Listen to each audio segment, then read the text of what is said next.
but they don't really add anything new to the mix or anything. Prevent possible terror attacks. And one day this email comes. Love the hell out of it. As far as any cons, not in this review. Of course, Seed of Chucky. I know that this is the one that most people say is the Freddy's Dead franchise. And I watched this.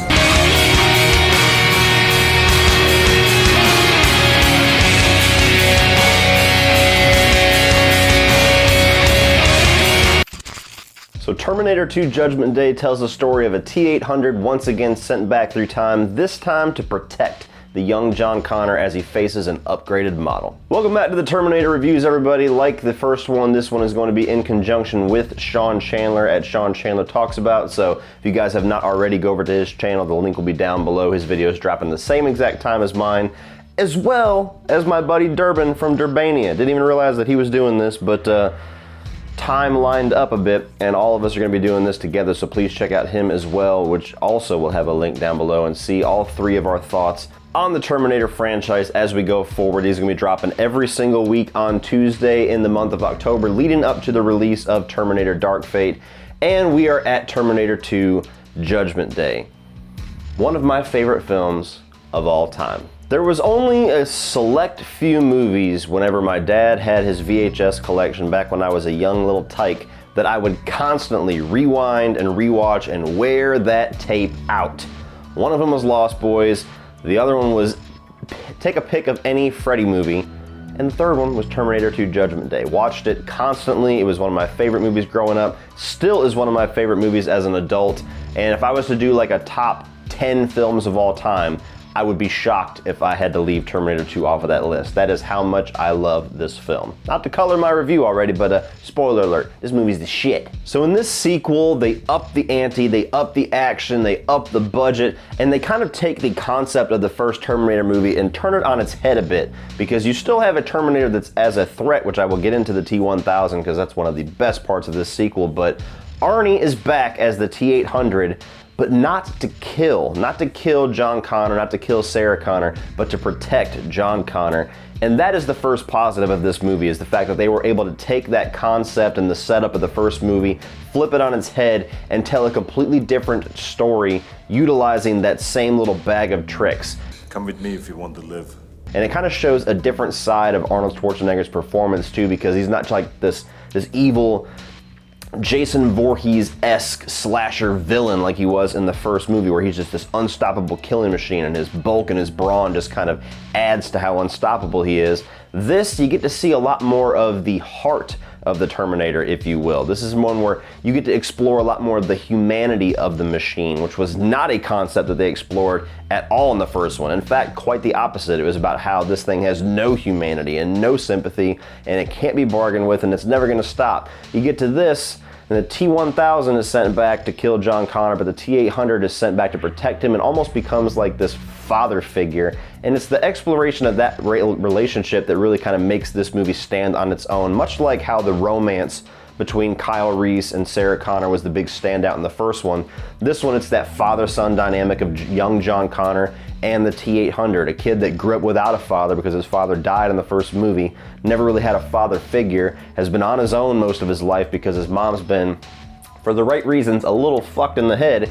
And then you get this T-800 that's inserted into this situation, and suddenly all the stories that his mom has been telling him his whole life is real in an instant. Suddenly he's propelled into this life or death situation, and he just kind of gravitates towards this machine for not only guidance, but the protection that he was sent back to give. And although Arnold is not allowed to emote very much because he is still a machine, it's that kind of robotic delivery and a lot of the things that he's learning about humanity and about John Connor and about human emotion that actually kind of comes through even stronger, the fact that he never really emotes when he's learning these things. Like, one of the biggest lines for me that kind of conveys that is towards the very end of the movie, whenever John Connor's pleading with him to stay, and he kind of wipes a tear and says, "I know now why you cry, but it's something that I can never do." Very powerful stuff. Moving on from that, action, bitches! Kill us all!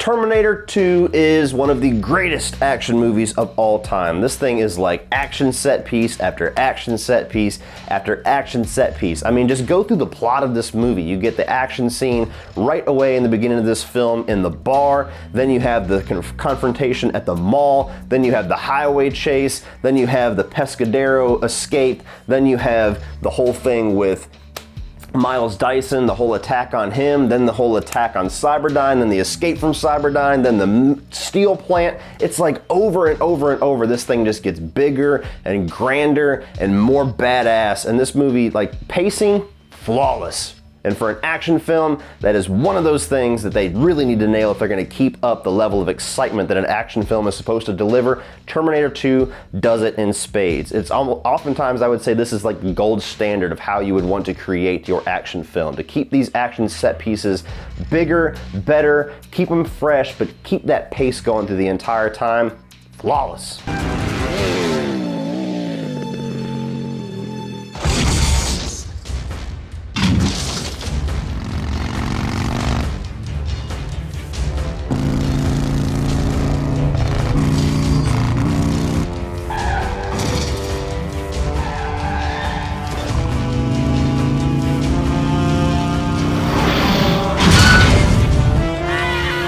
And Sarah Connor's back this time, and she is a badass as well. Like, a lot of people talk about Ripley. Ripley's kind of like the gold standard as far as strong female characters. I think Sarah Connor gives a damn good run for her money, if not maybe even a little better in some aspects, because she's a little more unhinged. But you take a look at Linda Hamilton and Sarah Connor in the first movie, where she's just this average chick working at a diner, you know, never really felt like she was anything more than an average person, and gets propelled into this situation. Terminator 2, she's had over a decade to prepare, to train, to hate the fate, hate the machines. She's all ripped up and built and tough and mean and almost a little bit cold and shut off to emotion to a certain degree. She has moments where it spills out, but just kind of like this hardened, battle-ridden machine. And in a movie where you got Arnold Schwarzenegger and you got a villain as badass as the T-1000, and you still have a character who's completely human like Sarah Connor that feels like she can hold her own against both of them, that is a kick-ass female hero, and that is how you do a strong female character.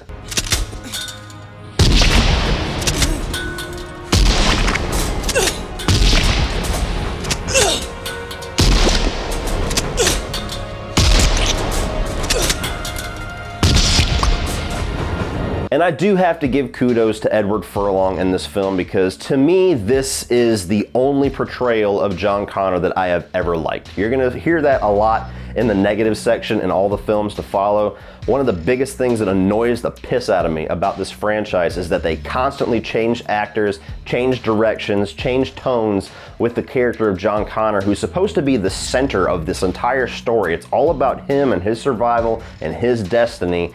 And he just feels like a throwaway in every single movie past this.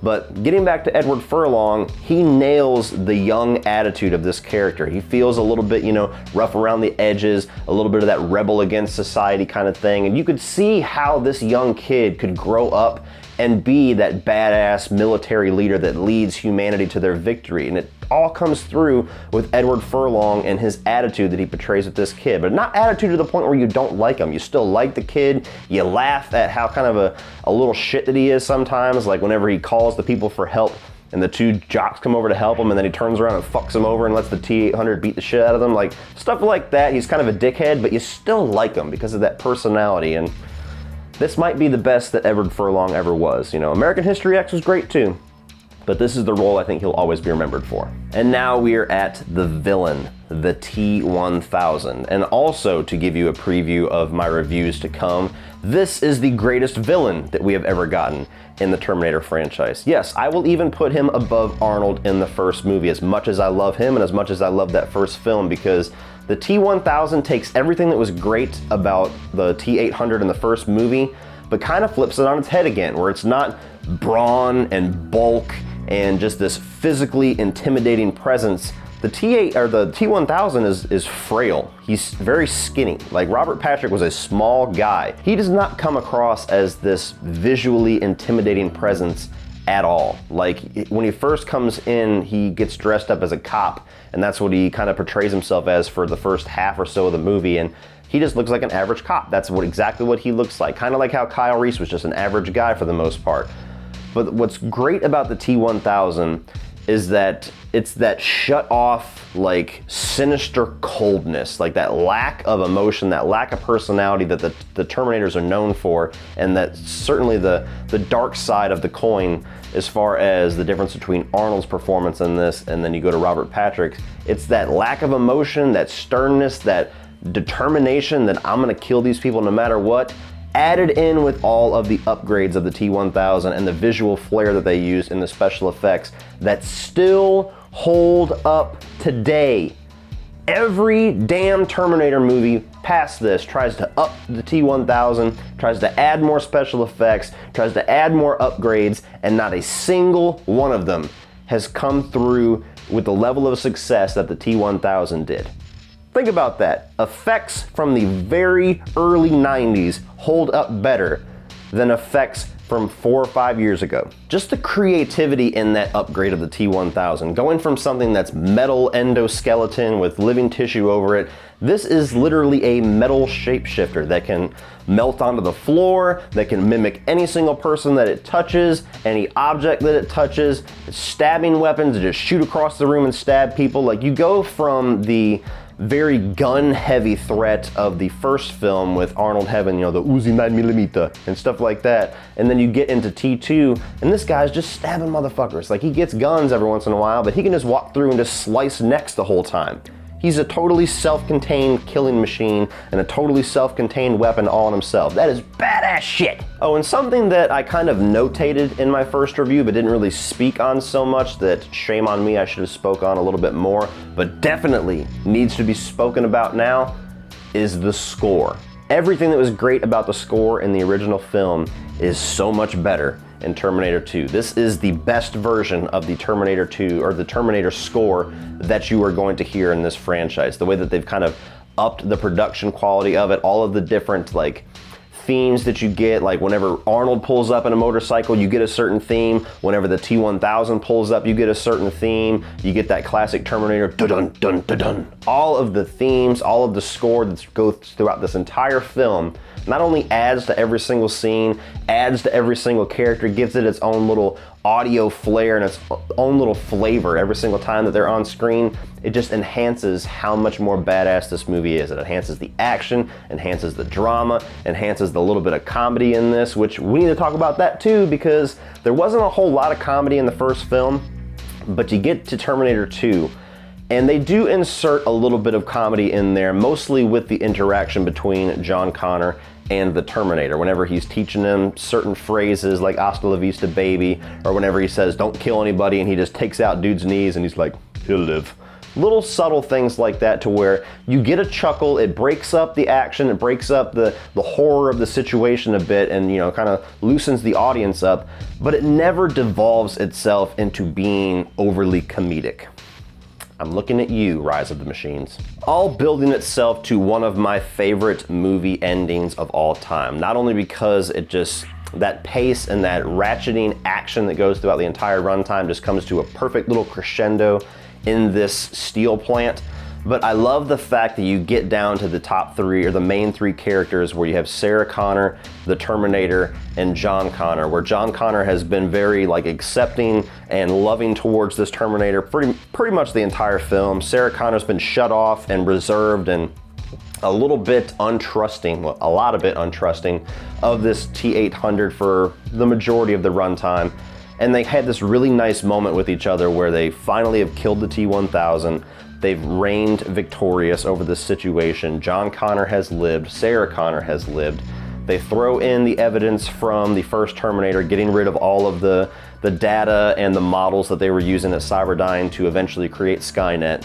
And then you get to the point where the T-800 says that he has to be destroyed as well to completely wipe the slate clean. And just the vary of emotions that you get in this entire scene, where you have John Connor, who's very heartbroken and remorseful and begging basically this Terminator to stay, and like, we'll hide you, we'll protect you, and he won't have anything to do with it. Even though he's supposed to follow his orders, he knows that there's no There's no final nail in the coffin to Judgment Day and to Skynet if he stays in existence. I order you not to go! I order you not to go!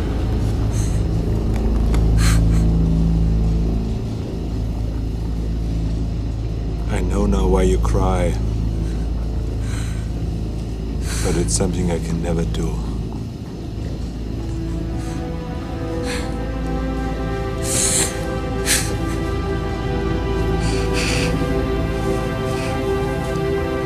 And even to Sarah Connor, where she's almost humbled by the fact that the Terminator was willing to do this. The look on her face when the T-800 says, "I cannot self-terminate, you have to lower me into the steel," and hands her the control panel, is almost like a little bit of shock, and there's almost like this hesitation in her eyes, like she wants to say the same thing that John said, like, "We'll protect you," but she knows, being the older, more mature, and a little bit more experienced with the ill fate of the situation, that the Terminator is right. And just the emotion that goes on in that whole scene, how the score works together with the visuals whenever Arnold is kind of lowered into the steel and it all ended in the thumbs up. Just a nice little moment that could be corny as hell in a lesser film with a lesser director, but when James Cameron does it, it just kind of, it plays into that whole humanity side of the Terminator and that whole relationship and that kind of learning about human emotion that he's gained through this relationship with John Connor, and a little bit of the comedic edge there too, but not enough to where you're laughing. You're very sad when this motherfucker dies at the end, but that whole thumbs up as it kind of goes into the steel is just, it's perfect. It's just a perfect movie ending to what I will call a perfect movie. So all in all, guys, this movie is basically flawless to me. There's nothing about it that I would change. There's nothing about it that I dislike. I even love the director's cut. Some say that some of the scenes that they put in is a little bit superfluous and don't add anything to the movie. I love every single cut that I've ever seen of T2. I love the director's cut, what they add. I love the theatrical cut for the pace. It's awesome. So everything about this film I love. The acting, the characters, the upgrade of the villain to the T-1000, the upgrade of Sarah Connor to this badass, the little flipping it on its head, and the new personality and the new edge that the T-800 has with this relationship with John Connor, the non-stop action, the great pace, the great score. God damn, I love this movie. Hasta la vista, baby. So if you enjoyed the first Terminator and you like it when a sequel delivers everything bigger and better, Terminator 2 is the prime example of that. A fantastic sequel, an awesome action film, and one of my favorite films of all time. So stop everything that you're doing right now if you do not already own this and go out and buy it. So what do you guys think of Terminator 2? Do you think that this sequel is better than the original? Is it one of your favorite sequels of all time? Do you actually not like this movie? That would be an interesting argument to have down below. Let me know why, please, in detail. What are your thoughts on Terminator 2 Judgment Day? Let me know down below in the comment section, guys. Also, look in the video description for the links to Sean Chandler Talks About and Durbania, please, and check out their reviews, subscribe to their channels, leave the comment saying that Cody sent them over there, and go ahead and check the video description as well for social media links like Facebook, Instagram, Twitter, my Patreon page, which is a great way to give back to this channel and also get cool exclusive content for your eyes only. Just below that is my Teespring store for all the Cody Leach merchandise that your little heart desires, all the new designs like the 31-on-31 graphics, as well as the Off-Top Stream logo. Those are all ready and live down below as well. Please like and share this video. Hit that subscribe button if you are not already a subscriber. And if you want to check out some more of my reviews, including my review for the first Terminator, you can check that out by clicking right over here.